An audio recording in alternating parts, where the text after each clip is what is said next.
then have to man on, let alone what does me being a man in a relationship mean. I've never seen that either. And let's shift focus into actually becoming a family unit again and praising that lifestyle rather than everybody being on their own thing. That's what makes community strong in the family. Can't have a community without it. I think there's been a whole era to where you was able to be loads of like heavy rock. Those things are moved by sound. Like that's how powerful sound is. And energy trips me. Historically, when you look at where hip hop came from, a lot of those guys were innovative. Welcome back, everybody, to Real Conversations, Real Solutions, episode 2. I have a lovely guest, Mr. Malik. He is a program coordinator, a mentor, an artist, a writer. Just tell a little bit, about you, who you are, what you do. Okay, so I work at a college and university where I'm a program coordinator over African American initiatives and male initiatives. And so I have a billion different mentees that I mentor, pouring into me as well. Artists, I draw, I write, I paint. I'm currently writing a book right now, so yeah, it's a lot. I kind of got a lot going on. We have 3 topics for y'all that we want to discuss and get into. We're going to be talking about religion, relationships, and we're going to be talking about hip-hop, R&B, just the music and how it influenced our community as well. I think for me, religion, I feel like there are a lot of ways that we've had that needs to just be omitted. We have certain things within a Black community that you just can't question. That is true. You're right. Yeah, that's where we need to start off, is that regardless of the religion, the type, we need to eliminate whenever it comes to this topic. You can be open-minded. You can't question, right? Yeah. Right. I think that just comes from when it's something that you've been raised into, and to have somebody like, hey, that kind of don't sound right. No, don't question it, because that's something that you innately believe your entire life.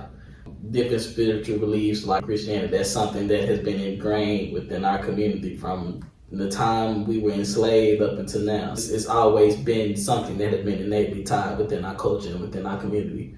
Yeah, some of my personal experiences, like all religions, they're based off of the same thing. They don't want to make it seem like it, but it is. It all come from one source. Yeah. So I grew up in Church of God in Christ.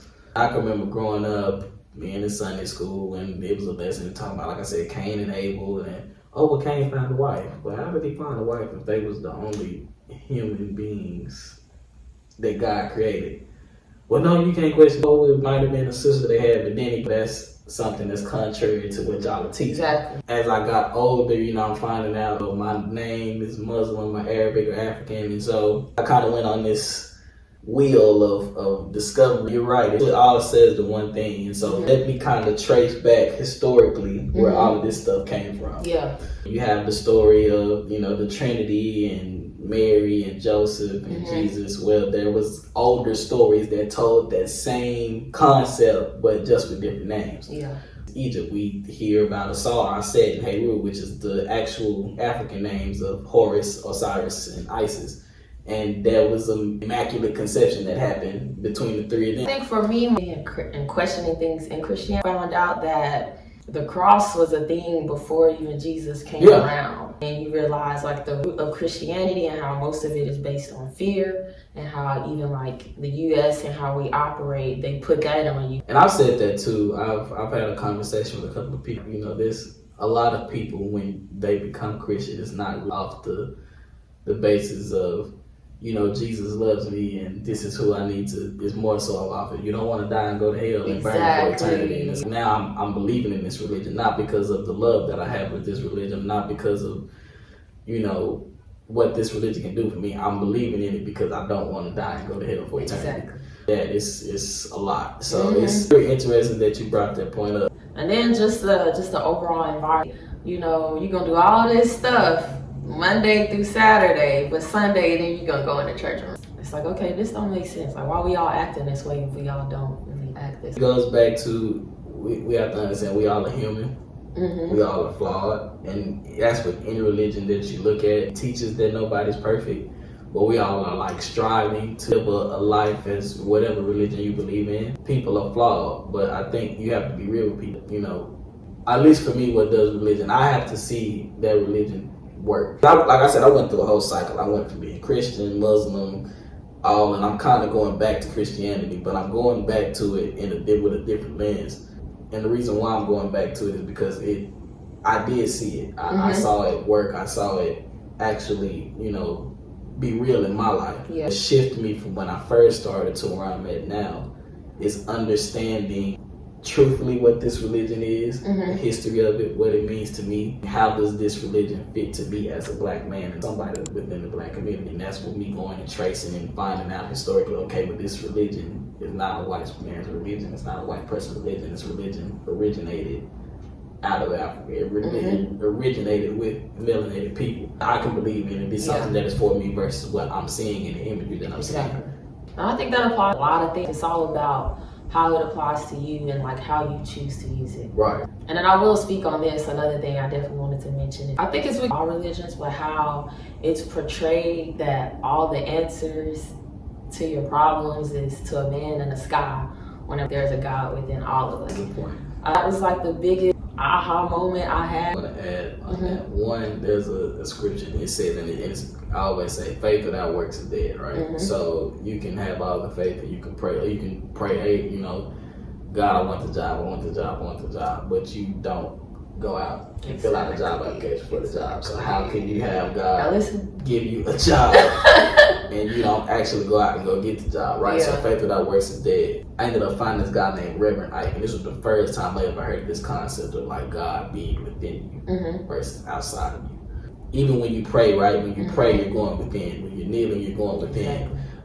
When you're praying, you're closing with your eyes, so you're looking within. So that only tells me that God is within me, not outside of me. I was glad that you brought that point up, because I think a lot of people, when they think about God and the essence of who that person is or who this entity is, we think this is something outside of us. Period. Okay, so you can go ahead and talk about solution, be more open-minded and accept that it's okay to question things, although it's opposite from your upbringing or some strong influence that you had over you throughout the course of your life. I would also say, whatever faith that you are believing in, study that faith. Scriptural text of what that is. Learn the history of your religion. Yes. Learn where your religion originates from. Because a lot of people believe in something, but they don't really know too much about it.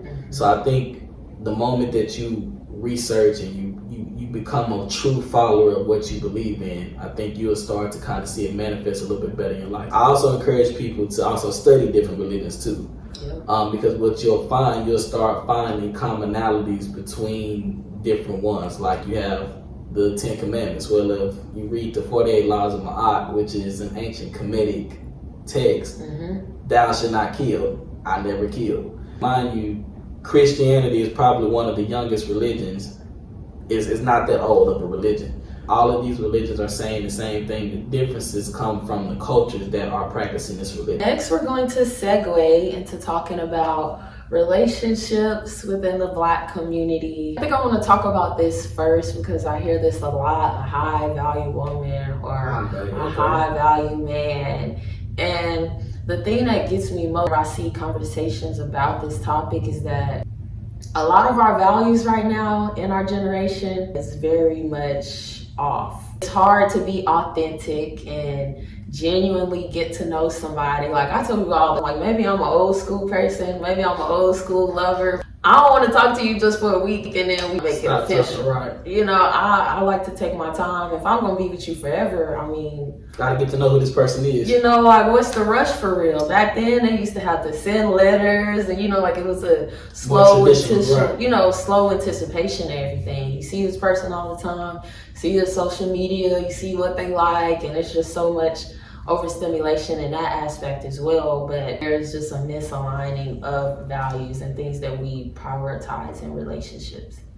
Having to not text, the whole double text, and just so many rules we place on ourselves with relationships. That term, when you think of it, is more so, it's not even necessarily about the person, it's what that person has and what that person can do for another person, right? So in my personal opinion, if I'm going to use those terms, because in order for me to date somebody, I have to make sure that I'm okay. I can't date somebody if I'm not okay. I think that's a misconception that is going on now, is that we're dating people to fix each other. We're dating people to make up for insecurities or problems or issues that we dealt with personally, when that's not how we should be doing it at all. There's no way you can love somebody if you don't love yourself. There's no way you can value somebody if you don't value yourself. So how can you have these values and you don't even know what your personal values are? So from a man perspective, that's, I'm working, I'm goal-oriented, I have, visions and things that I want to get done, and that's what I'm focusing on. Now, I don't really too much like the term. I don't know, it's They love that alpha male. And that's the whole concept of you thinking like as an animal, right? And we're not animals, we're people who are capable of showing emotion and showing feelings and things of that nature. So to call yourself an alpha male, it kind of like, we don't understand really what we're saying. We just saying words just to be saying them, but not understanding what those words are meaning. Yeah, you hit it on the knob with that one. That's exactly where I was trying to go with it, is that people say these terms, high value, but they don't even know their own real value. Real value to yourself. You're basing your value off of something that society or social media or whatever is telling you that you should have. Exactly. Versus, y'all ain't done that shadow work for real. I know. Y'all ain't done it. Right. We make relationships harder than what we are, or harder than what they are. Yeah. For one, nobody wants to take accountability for their own issues. So it's like, well, it's women's fault, or it's men's fault, it's this, and it's all of us are not perfect, right? Yeah. There's blame and there's wrong on both sides of the field. But it's understanding where those issues and those problems come. A lot of those issues are historically, a lot of those issues and problems are ourselves too. And so you see a lot of podcasts where they're having these conversations. And it's okay to watch them, but understand that some of these people are coming from a place of hurt from their own personal relationships. And so they're projecting their own personal feelings and their own personal hurt as something that's overarching, when that's not the case. Like you said, it all goes back to that shadow work and you personally doing work for yourself. Yeah. And then too, grieving is real. Grieving is real, It is real. with anything. Grieving is real with a friendship loss, a relationship loss, family loss, you missing a job. Yeah. Grieving is real. So people just need to take their time with that. And like you said, just doing that inner work first really gets people much further. I say that a little bit, but I kind of want to expand on it, because that's kind of what's going on now, right? Like each side is pointing fingers at the other. Men are saying women the problem, women are saying men is the problem, and it's an equal issue. It's an equal problem, right? And I think one of those is not understanding the nature of men and women. Oh yeah. Go ahead. Men and women are two different people. We're two different beings. And our nature is different. So one thing for men, we process emotion a little bit differently. I know for me personally, I'm not an emotional person. So to get into a relationship with somebody who is overly emotional, that's a lot to deal with. That's a lot to have to kind of be used to. But most men aren't overly emotional. So that learning that balance of how to balance those two, and also understanding the issues that you have going on is by design. We can sit and we can argue with each other till we blue in the face, or we can both kind of understand, okay, these are the issues that is going on, how do we fix it, where did it start? Find out the root of the problem, you cut the problem out completely. Trying to think of what's the big issue and the big topic of discussion right now. Men are kind of feeling like women don't value them, or like they're not needed, right? And women are kind of feeling, and correct me if I'm wrong, feeling as though they can't find a good man, right? Well, it all goes back to the values of what you're looking for. Yeah. Like you just said, having a simple conversation with each other will fix a lot of stuff. And having realistic expectations helps as well. Y'all are both, we are not, 6 figures, or a lot of, for the most part, we are normal, regular, everyday people. So you can't expect this man who's working a construction worker job to want to pull up in a Rolls Royce with a bow on top. You can't expect that, right? So we got to have realistic expectations, and also have realistic conversations. I want to speak on is that because whenever you talked about podcasts, I noticed this, people try to make one general rule for everybody. And it's just like, okay, yeah, that might be true in that situation or with that person's situation, but it doesn't apply to everybody. To everybody, right. You know, like everything is definitely specific. It goes to, like you said, having that conversation, because I can go far. With the Keke Palmer situation, regardless of, you know, whatever happened, she should know her man, he should know her woman. Right, Like, I feel like that's a conversation that should have been had. I know if to I go on stage with somebody I was with, nah, he ain't finna, nah, I'm gonna have to answer when I get home. So, you know, it's just like knowing your person. And another thing to that, I feel like you can't talk about relationships without talking about gender roles. Maybe I might be a little old-fashioned here, but as much as we try to knock it, like, don't get me wrong, a woman can't be the breadwinner of the family. Anything is possible. It varies to relationships. Sometimes women can have a man that stays home with the kids. There are certain things that are innate in us as women to where we need to be at home. Woman aura is what fills the home the most. So, true. You have to be home in order for it to be stable. Like, it can work, don't get me wrong, but certain things are meant to be certain ways. I'll paint a perfect example. We can buy a home, right? We can buy an apartment, house, and this, that, and each other, right? As a man. I can't make that place into a home, though. And what I mean by that is, if it's just me living at the house, I'm very much comfortable with the bare minimum. Right? Yeah. So I may not decorate my apartment. Blank walls will be perfectly fine as long as I have my necessities. I'm good, right? Yeah. Versus when you are with a woman, that's not gonna work, right? Like, there's gonna have to be some type of decorations, decor. Yeah. We can provide the location, but we can't make it a home, if that makes sense, right?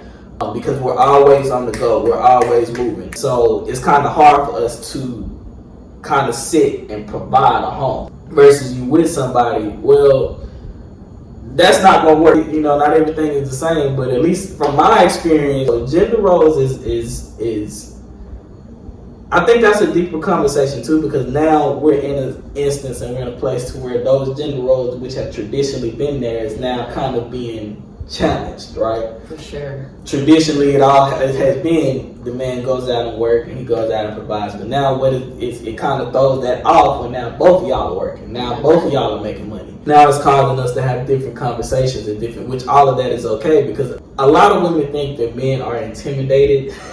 And which some men are. Some men are intimidated by women who, you know, can provide for themselves, who are independent. For the most part, that's what attracts us to you, because I now know this is not somebody I have to take care of. This is somebody that I can grow something with. Yeah. The issue then comes when this woman does not allow me to be a man. Yeah, a man can't be with a man. Right. So if you're making it hard for me to be a man, the relationship is going to be very difficult, because I can't innately do what's in me to do. And if you have a woman so focused on her work, it's certain things, certain qualities that she's supposed to have in a woman, that if you have that man, you know, he's going to want to come home to certain things, but it's missing because you have to understand too, when we leave and we go outside of our walls, right? Like men typically don't have any time to kind of be, I don't know, authentic with themselves, right? We have to always be stern, tough, and you have to always have this hard exterior.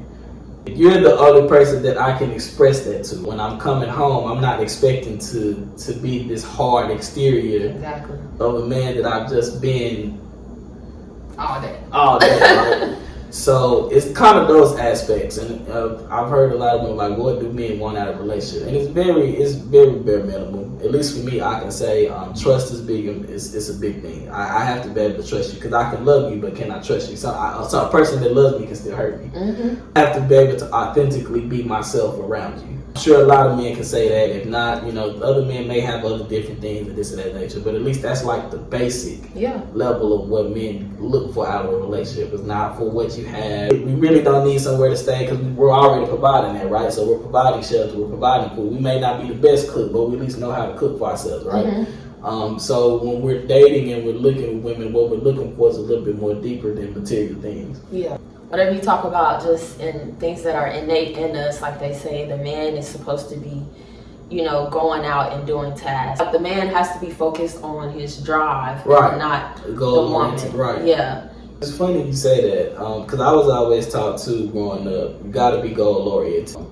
The moment that you put everything in focus on, into, not saying that you don't put anything into the woman, but the moment that this woman becomes your main focus, you lose your goal and your value. Yep. You know, when I'm mentoring young men and I'm telling them like, hey, make sure before you do anything, before you get into a relationship with anybody, while it's just you, have your goals, have your values, and focus on that. The right woman will come eventually. But it's not, you know, it's your goal and you being driven is what's going to attract the person, not you putting everything into that person. I had to learn that the hard way too. Relationship teaches us, whether it's a good one, whether it's a bad one, it teaches us. We all learn something from it. You're talking to another person. You're also having to learn. That's why you said when going back into dating and traditionally getting to know, you're learning a person. You're learning a whole nother person, right? And when y'all get together and y'all are trying to make something work together, y'all are innately are trying to take two different lifestyles and two different points and trying to make that go together as one. And it's work, right? Because y'all are two different people. You like your stuff a certain type of way. The other person may be a type of person that, hey, I don't care where it's at. Like y'all gonna have to learn how to like make some of that stuff work. Relationships are not, it's easy, but it's not as easy as people think. At some point, y'all are gonna have issues. At some point, y'all flaws are gonna come out, and that's where the real test of that relationship is gonna come out of. When you get into a relationship with a person, make sure that this is a person, because when you're accepting a person, when you're dating a person, you're also accepting their flaws. Make sure that those flaws are something that you're willing to accept, because like all of our topics that we're talking about, just going back to that inner work and shadow work, because a lot of the ways or the reasons why we maneuver in relationships are due to traumas. Like I have so many just strong, goal-oriented, you know, independent Black women because they grew up without the father in the home. So, you know, of course, everything is a problem within itself, but like some men have to understand, wait a minute, like maybe this woman may not be as emotionally intact. That's why I say like a man can't be with a man, because some of these hardworking independent women, like, you know, they genuinely they mean well, but it's like they have to step into their masculine energy more so than their feminine energy. Like they couldn't be tapped into that. For men, we have to also understand too, everything happens historically, right? A lot of people like to say slavery destroyed the Black. No, it didn't. We were still working as families afterwards. So what did it was people started kind of noticing different things, right? And this is me kind of going into my history thing. But you have to be able to explain it. But when you had the civil rights movement and Black Power movement, right? What kept those movements together was the families. How do you kind of weaken a group of people when you split the families up? Well, how do you do that? Well, a lot of those men at the time, pastors, they were preachers, a lot of them worked a lot of trade jobs.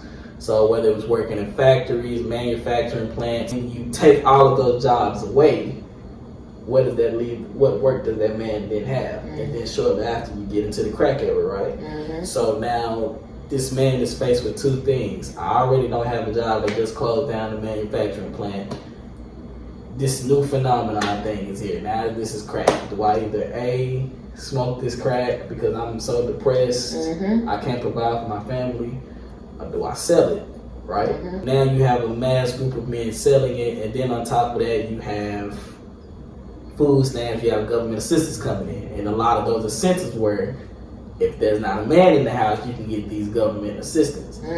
So now you have a full era of men being locked up, or they're not being home because I'm out trying to sell, you know, crack and whatever drug out there to provide for my family, or I'm smoking it and I'm getting strung out. So now you have a whole era of men not being there in the home. And so now what is the woman having to do? She's having to now step into two roles and having to provide for this child, whoever they may be. And what's also raising the kids? Well, we got TV that's now coming out. We have music that's now out. And so a lot of that is influencing. So now what we're seeing is women now having to still continue in those roles, and men who are still trying to figure out what does it mean to even be a man. Because for so many years, a lot of Black men have grown up with fathers not being in their home. Yep. So now you have a lot of men trying to figure out what that even means, and then having to add on, let alone what does me being a man in a relationship means, because I've never seen that either. We kind of have to understand historically what has happened, and we kind of have to understand the conditions that we're in now. So not saying that you have to allow for certain things, but I think for men, we have to understand that women for years have been in this place to where they've had to provide for themselves, they had to be independent, they had to do these things. And I think women have to understand that men are still trying. This is a completely new era of men. This is a new era and a new generation of men who, for the most part, grew up with not a man in their life. So they're now trying to figure out, what does that mean for me? Let alone, what does a man being in a relationship probably mean, right? Yeah. So I think it takes patience. Both groups, men and women, have to be patient with each other. Yes, it's history, but history is important because history kind of tells us why certain things are now. Yeah. So we have to understand what led us here to this point, and instead of blaming each other, trying to figure out, okay, we know these are the issues now. We know that these issues are where it's at now. How do we fix it? And I'm a firm believer. A man can't hold a woman accountable, and a woman can't hold a man accountable. It's on men to hold each other accountable and women to hold each other accountable. And what I mean by that is it takes the men who do understand to kind of grab and mentor the ones who don't, and vice versa. And that's the only way you can kind of sort of see things getting better, because like I said, even with the men's standpoint, you have a lot of men who are literally trying to figure out what does being a man mean to them. Yep. Let alone, I have never positively seen a good positive relationship between a black man and a black woman, so what does that even look like?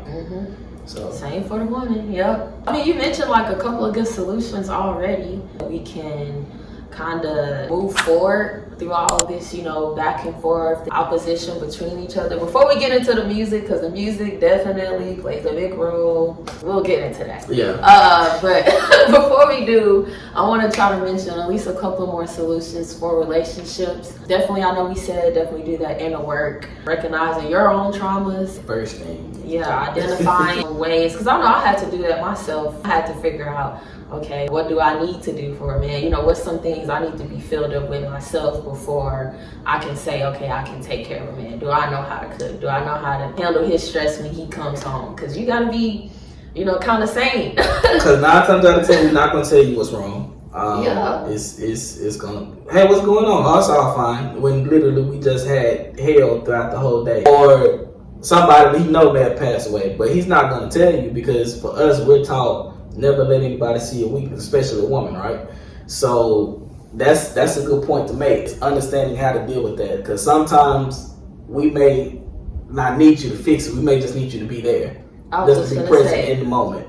Yeah. We may not need you to come up with a solution. We may not need you to come up with a problem. We may just need you to be there presently. At some point, she's creating an environment comfortable enough for me to be like, okay, let me kind of relax, or let me calm down, or let me kind of talk about what I'm going through, versus, well, what's going on with that? He don't know what's going on. He don't know what he don't know that he's mad. He don't know that he's sad. He don't know what emotions he's feeling right now. So you asking him what's wrong with him is not gonna help, because he don't know. I promise you, he don't know what's wrong. So just understanding that. Yeah, I think what's her name? Shahrazad Ali. I looked at a lot of her videos. This is something I had to work on.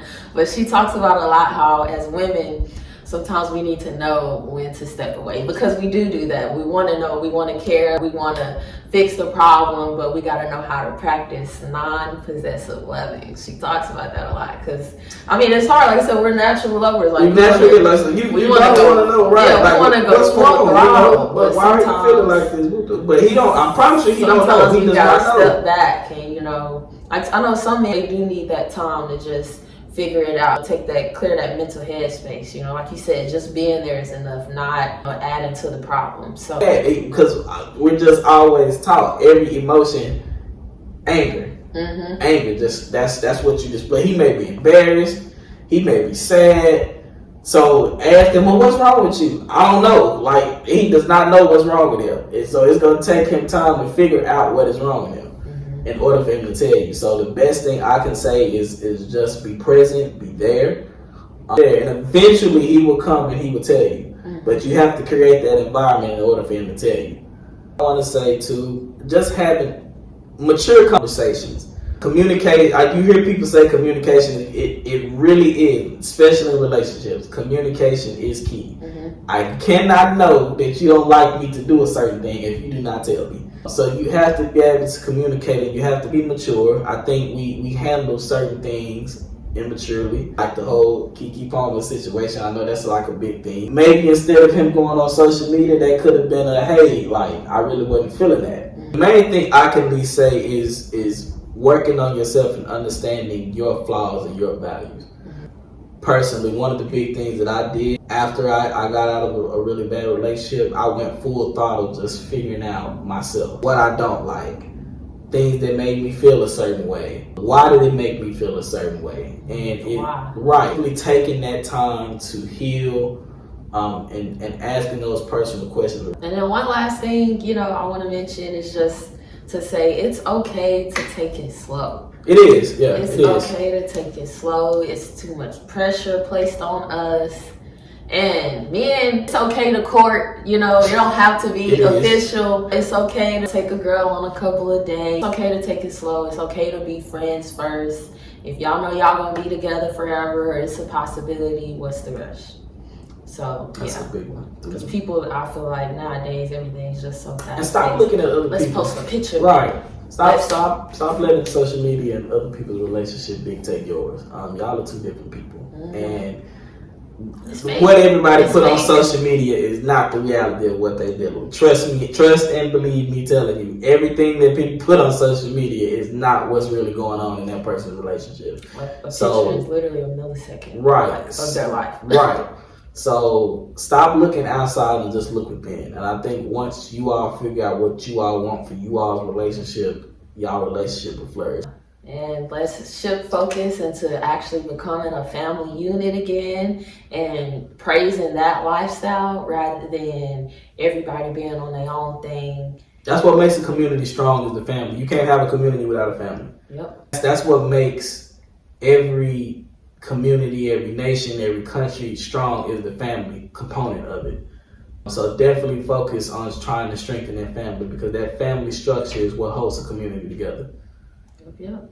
So we can go ahead and segue into music, which is something that I think is breaking up the family even more. Just talk about the current climate of music, and I can speak on this from personal experience because I used to listen heavy to Future. I don't know, it's just like once I got into hertz and frequencies and learning, like, damn, all the music I listen to is at this low, depressive type of, it's influencing my emotions just subconsciously. And realizing that words are powerful, and if I'm speaking and I'm rapping, making lyrics, there's no way I could be telling myself I want a man to see me or view me as this way.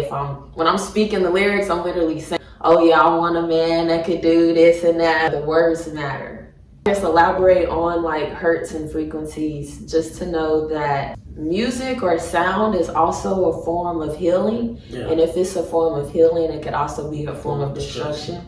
Yeah, so be mindful. Just everybody just go through your number one playlist, top songs, and look at the lyrics and be like, okay, what am I telling myself every day? Am I waking up in the morning at ease? Or do I have this alarm going off? I've definitely changed that. I'm not waking up to that in panic and trying like heart race, figure out what's going on. How am I supposed to start my day off with peace? That don't work. So whenever I talk about sounds, I mean all sounds, from the music you listen to, from if you hear somebody yell, argue all the time, kind of goes into your environment as well. Yeah, you want to be cognizant of, like I said, go through y'all playlist and see what you listen to.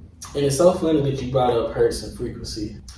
So most music now is commonly using like 808 beats. So 808 beats is what you'll probably hear on like your trap music and drill music, which is dominating hip hop right now. Those beats are at a low frequency. Before slavery, before we were enslaved, when we went to war, we played music. Most armies, when you see them, they play music. And they played it at the same frequency and at the same hertz that we're listening to 808 beats at. Right, exactly. So when you listen to 808 trap beats, it's at the same doom, doom, doom. So naturally it's going to put us in a frequency in a wars type state, like a drill music that is strictly music about killing people, right? So if you're listening to that on a consistent basis, what are you putting into yourself?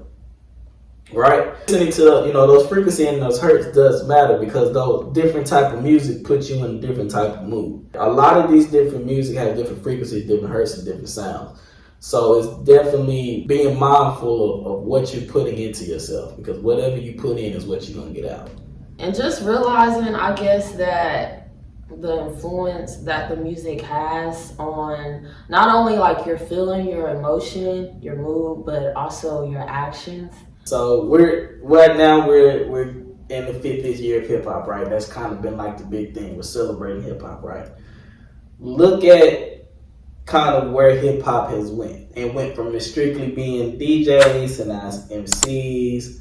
Then we get into this pro-black era where you have Brand Nubian and all of these different groups, Queen Latifah. Then we get right into gangster rap, which is a brand new genre. So that's we get into Ice-T, NWA. So you go from the era of we rapping about our current situation that's going on. Now we pro-black. Now we preaching, teachings of Nation of Islam, this, that, and the third. Until now we in gangster rap, right? And it started out as, okay, this is what we're teaching our community. This is us reflecting our community. Well, gangster rap has been at the prominence ever since it came. There hasn't been another genre of hip hop that has toppled it other than trap music and drill music. So it kind of ties back to what we were just talking about, right? As a black boy, I'm growing up, I'm listening to NWA and they talking about fuck the police, bitches ain't shit. And I'm listening to that as a young boy, right? What does that tell me then about women? How do I then view women, right?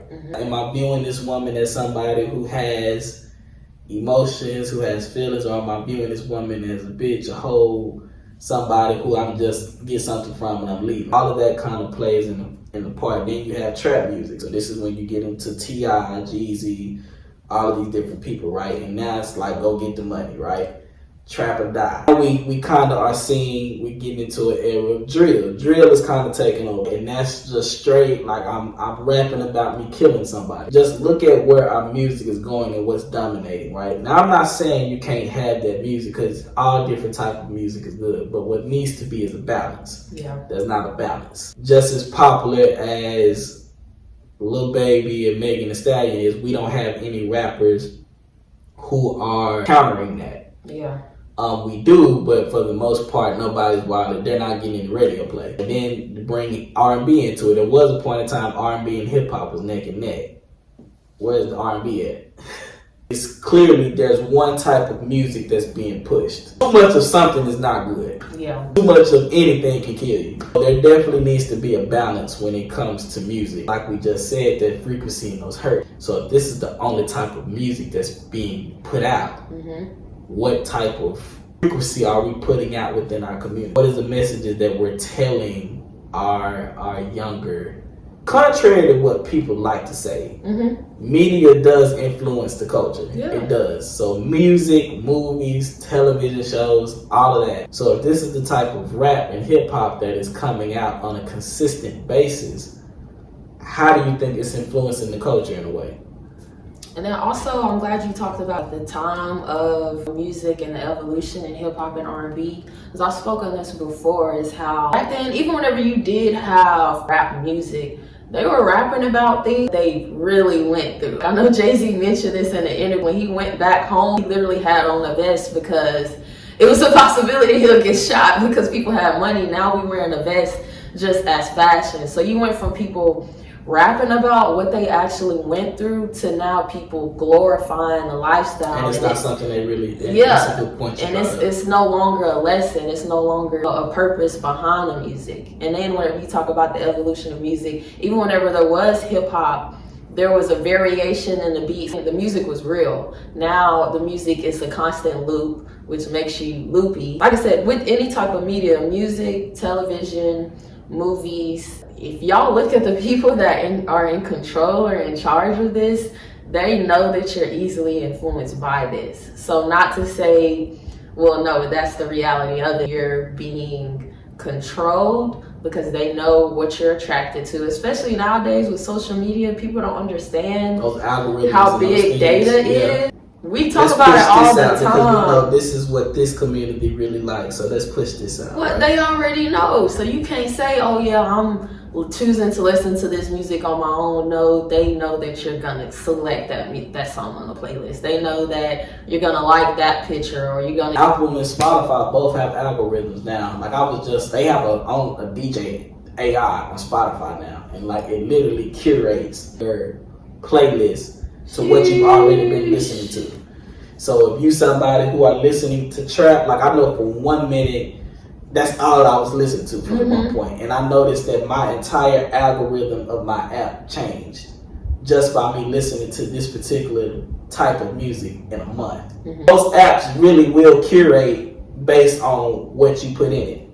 Yes, it's that, but we kind of put some of that on ourselves too. And it all goes back to what is that moral and values that we have as a community, right? And she brought up a good point on how some, so there's this documentary on Hulu. They were interviewing people like Big U and Trick and Dev Auntie and all these different people. I'm a history nerd, so I like history. Historically, when you look at where hip hop came from, a lot of those guys were emulating drug dealers that was in their communities. So now what you have is those people you still having it, but what they're rapping about, they're not necessarily living that for real. Certain rappers that saying they still out selling drugs, no they're not. They live in a gated community somewhere. Okay, feet kicked up. In California, right? They may were doing it before, but that's not what they're doing now. Cardi B too. Or certain female artists, right? She don't let her kids listen to her music. On a certain and the artists are coming out and telling you that they don't let their kids listen to the music. Certain record label producers and CEOs are telling you they don't allow their kids to listen to this music. And even with the female artists, Megan Thee Stallion, she's in a relationship, right? A lot of these female artists are in relationships, yet they are rapping and making music telling you all fuck a relationship. So you have to look into that and be like, okay, what are y'all doing? What are y'all pushing? Because for me, it's kind of like, okay, tell me that it's just entertainment, right? If it's just you purely putting out entertainment, okay, cool. I can rock with that, right? But don't make it seem like you're actually doing that when you're not. And then that's when it becomes, okay, why are you doing this, right? Why are you putting out this type of music knowing that you live something counterproductive to what you're rapping about? All of that has to be taken into consideration because 9 times out of 10, a lot of people are making decisions and making choices off of people who really aren't even living like that for real. If we're gonna be completely honest. Yep. I always say this, with anything in music, just in sound in general, just understanding the power, just so I go way back. Whenever music and sound was used, like in technology, like mind you, there's been a whole era to where we was able to literally move rocks and like literally loads of like heavy rock, like they have many documentaries on it. Yeah. Those things were moved by sound. Like that's literally how powerful sound is, because everything is energy. When you go down to it, like we're not space, but I don't know. That's for another video. That's another conversation. Yeah. That's another video. But just understand the power of sound and centuries ago, how they had the pyramid and there are rocks placed in weird places and how they didn't have the materials, they didn't have no crane moving that stuff. No, they moved it with sound. So yeah, understand that. I also understand too, hip hop is a culture. It's a subculture of black culture. And hip hop is probably one of the most dominating cultures within our culture. I noticed, I was doing my research, it kind of shocked me on how much hip hop has influenced our culture. Whether it's politics, whether it's education. Morals and values keep coming into each one of these different talking points. But as a community, we kind of have to decide what are our morals and our values. Are we going to, not saying that the music needs to be done away with completely, because there's a purpose and a reason for everything. Good and bad is not, you need both, right? But there needs to be a balance. We're in the 50th year of hip hop. From 50 years, look at where it's at, and not a single hip hop song has charted #1 this entire year. And this is the 50th year of hip hop. I'm pretty sure you all saw the BET Awards, right? Even looking at that and seeing, okay, at what point are people going to say, okay, we gotta have a balance, right? Because people are dying over this music, believe it or not. People's lives are actually being changed, and people's lives are actually being lost because of this music. So if that doesn't tell you at all that music is powerful and music can be healing or destructive, that should tell you within itself. And we have to also understand too that we don't own our music. There's not a single record label that a black person owns where we're pushing this type of music. It's a whole nother conversation that needs to be had as well. Ain't it Jews? Somebody, I think it's Jews that's mostly behind media. But like you said, that's another topic. Right. So, so you have all of these different record labels who are not ran by us, yet this genre of music was created by us. So there's different agendas and different things that's being pushed as well. But I really love the fact that she said the hertz and the frequencies of it, because all of that goes into play, and it plays a big part in how it affects. Like certain people use music to relax people. It can be used for a multitude of different things, but now you have a generation of people basically constantly on end listening to war music. Who are we at war with? So those are questions and things that we kind of need to talk about and kind of take into consideration. I think that's perfect that you mentioned just not trying to, I think it's the perfect segue into solutions, because you don't want to completely eradicate, just hip hop, because like you said, it's a part of our culture, it's a part of who we are today. So as we go into these solutions, take heed to it, but also know like you don't have to completely change what you listen to, just because there are positive rap music. Like I know a couple of artists, I think like 19 Keys brother or somebody, like they're making rap like but positive, and the frequencies of it is good. So just start to explore like different forms. I know me personally, I listen to what's his name, Solfeggio. I don't know how to pronounce his name. I listen to they got that on Apple Music, like all the good frequency, like hertz is literally the names of the song have the hertz level in it. It's on Apple Music. But yeah, you can start doing that. You can start listening to meditators music, get you a sound bowl if you want to. Yeah, it plays a part too. Just like I said, even something as small as, okay, let me change my alarm that I wake up to. Let me make sure it's not that. Like even that is kind of gives me in that fight or flight mode. So just, you can start off with little steps like that, changing that. You're in a toxic environment or a household and you constantly hearing yelling or constantly hearing, just over things that kind of make you go crazy in the head, like try to eliminate yourself out of that environment.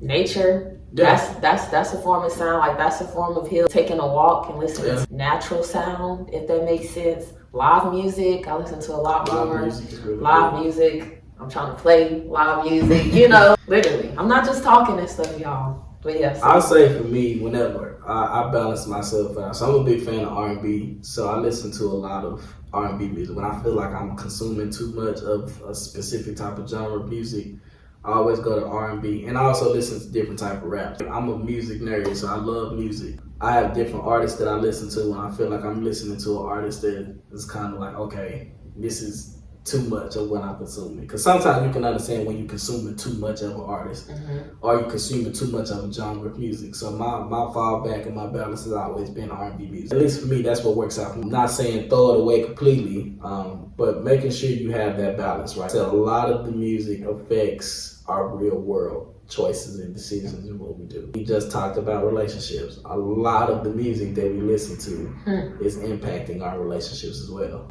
And we're not viewing these relationships as something that can be grown. We're viewing it as it being transactional, or I'm only using this person for this, and that person can go and get kicked to the curb. And it's kind of like, come on now, we're people with emotions and feelings too.